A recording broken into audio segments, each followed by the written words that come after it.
আলহামদুলিল্লাহ, গত 22শে March আইডিপিতে IELTS পরীক্ষা দিয়ে আমার 276 আইএলস স্পেশাল ব্যাচের শাহরিয়ার আহমদ 7 পেয়েছি।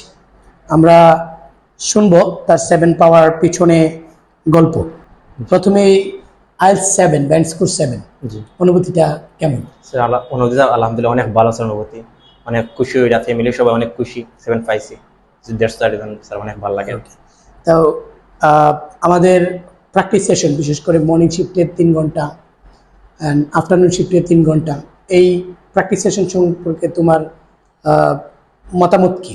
তুমি কেমন উপকৃত হয়েছো ওগুলো থেকে? স্যার, আমি প্রচুর উপকৃত হয়েছি প্র্যাকটিস সেশন করার পরে, বিকজ আমরা অনেক মিস্টেক করি। তো এখানে মিস্টেক করার পরে আপনারা স্যার মিস্টেক এখানে দেখান দেওয়া হয়েছে।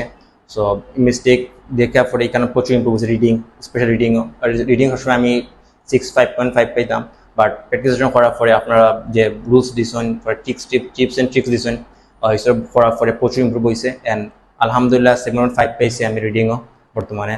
সো আমি এটা প্রচুর উপকৃত হয়েছে আমার। ওকে, সো শেষ আর একটি কোশ্চেন, যারা আইএলস করবে এরকম প্ল্যান করতেছে তাদের জন্য তোমার উপদেশ কি?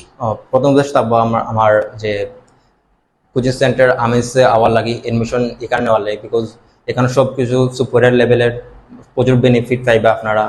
অনেক সময় আপনার যে প্রবলেম তারা স্যার সবসময় অ্যাভেলেবল থাকেন, যে কোনো প্রবলেম স্যার ইজিলি সলভ করে দিতে পারেন। সো আমি কইম স্যার এই প্রথম সাজেশন থাকবে এখানে ভর্তি হওয়ার লাগে। সেকেন্ডলি স্যার প্রচুর টিপস অ্যান্ড ট্রিক্স হোমওয়ার্ক দিবা, এটা ফলো করেন, যে কোনো আপনার ডিজাস্ট করে পাইবা। Okay, thank you very much mister 7, wish you all the best.